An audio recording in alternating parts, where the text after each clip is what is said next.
The days were hot. Fish died in the lake, plants yellowed, birds stopped singing. There was thunder, but no rain. You call this period the Great Ecological Catastrophe. I heard my mother's heartbeat as she carried me to Alphaville. People chased us. I remember her driving and bison running by. Then we reached the flooded city with refugees in rubber boats. Suddenly, I couldn't find Mama. I was scared and alone. I'll never know whether she died or abandoned me. I only remember the rockets leaving for Mars. That night, the fighting started. I ran deep into the forest. A she-wolf found me and raised me with her cubs. People who didn't make it into the rockets were dying in combat and from the mutating environment. But we, the orphans and animals, didn't fight. Instead, together we adapted to nature that grew out of the rubble. Many moons passed, and then one day, some humans returned. They called themselves Martians. They flew around, dressed in yellow. They went hunting and played golf. I would steal their golf balls for fun. It really upset them. Then one day, I found a dead Martian. I took off his helmet and put it on. There was music playing in it. After years of only speaking wolf, I listened to the Martian radio and learned human language again. After the group left, one full moon later, I was chasing a tasty bug when another spaceship with new Martians arrived. It soon became clear they were trouble.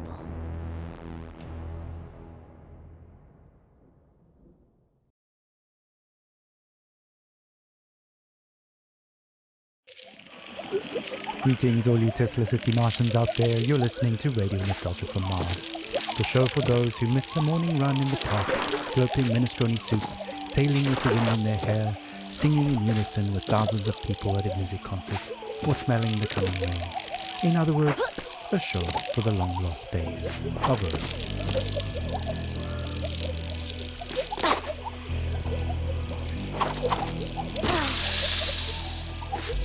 I'm the son of no one. I'm the son of no one. I'm the son of no one. I am the son of no one.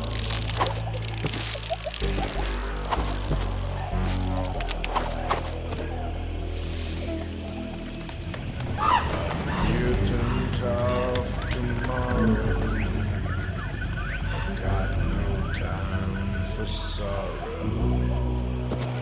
I found the communist tag. Antlers with no yellow bag. To my own devices. Used to permanent crisis. Without grace, without creed, I am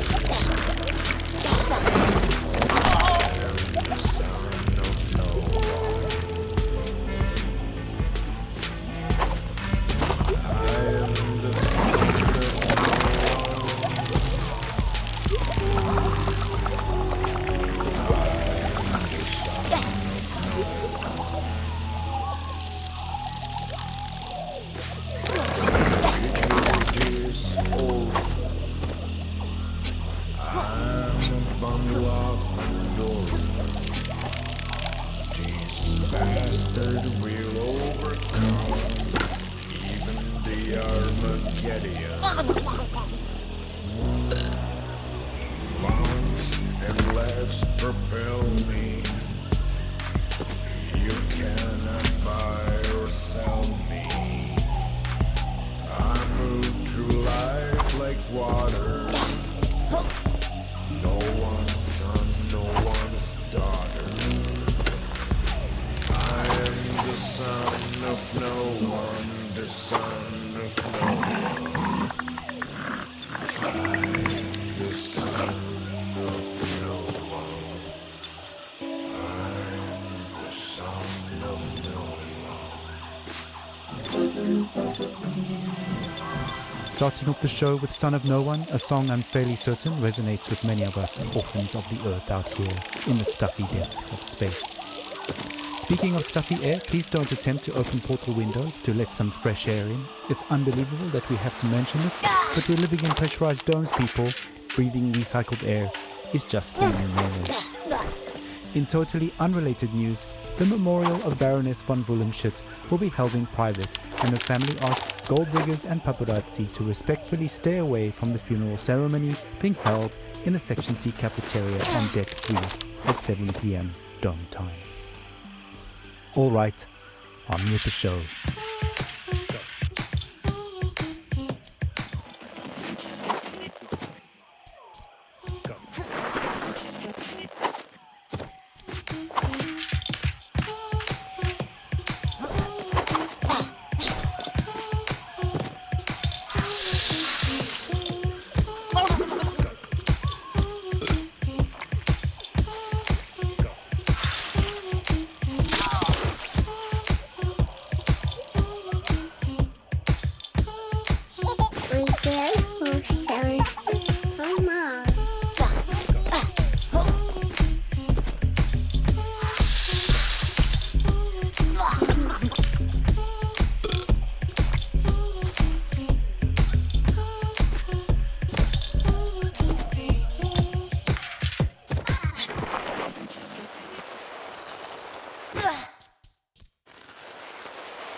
Radio for Mars. Ah, a little toddler pop there, taking us back to the days of late-stage capitalism at its finest. Child labor never sounded so sweet. On that note, it's time for another story, a look back at life on the open road, and a look forward to the long road ahead. Stories, memories, the good old days, original sources, authentic tales, hope, inspiration, drama, radio nostalgia from Mars. Crying while riding a Harley-Davidson is the actual meaning of life. I'm serious. I tried to recreate that feeling here on Mars. So I took a Tesla City Delivery EVA for a spin on the Planitia Plains, but it's like driving a janky VR simulation. It made me miss riding my motorcycle, my Jolene, even more. At 35, for 30 days in the blistering heat of July, I took a 4,600-mile trip across America on my motorbike. We set off from California, we zigzagged up and down the country and covered 18 states all the way up to New York City, where I was to take over my father's company. During the trip, the biggest surprise for me was how much of my thinking was practical. Even banal, I just focused on staying alive at 70 miles an hour on two wheels with crazy winds buffeting me in all directions. So while my mind was this constant barrage of compulsive thoughts, those thoughts were generally practical. Like, how do I get to that destination before dark? Am I drinking enough water? Am I hydrating? The bigger picture stuff of why am I doing this and what is life about anyway didn't come until later. We started the trip at the peak of California's infamous orange heat wave, and we rode it for 5 days in temperatures you wouldn't believe. Some mornings I'd have sweat dripping from my elbows before we even set off. My eyes hurt from the sun. Sometimes I'd wake up so sore I could barely move. My inner thighs had engine burn. And even though those closest to me actually didn't think I'd make it, I learned that I could physically overcome much more than I thought.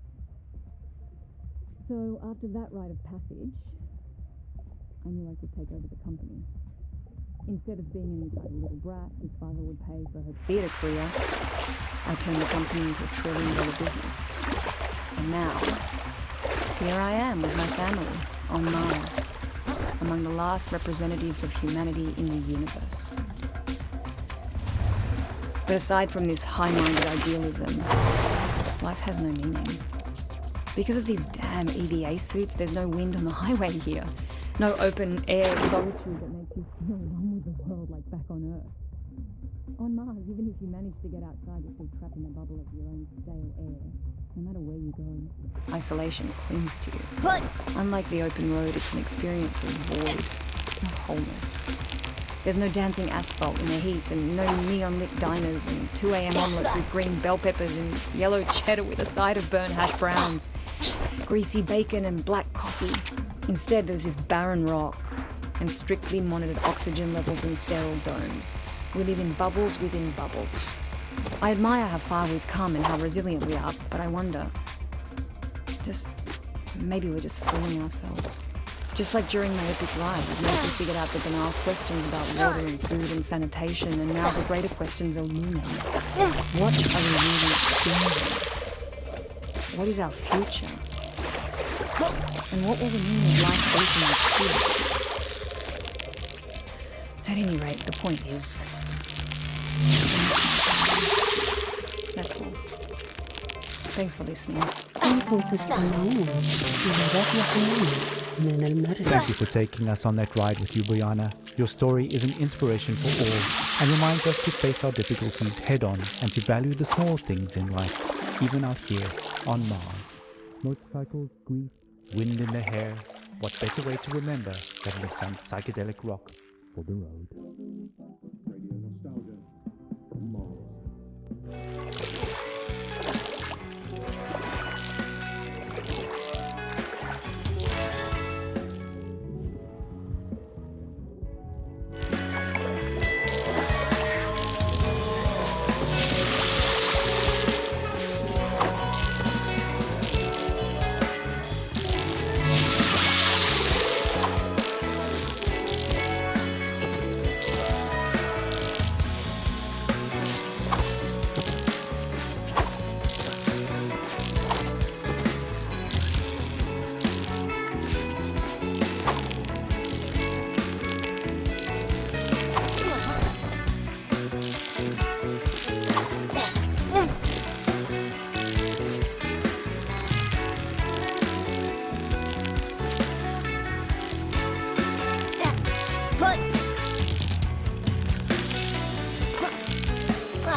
Alejandro,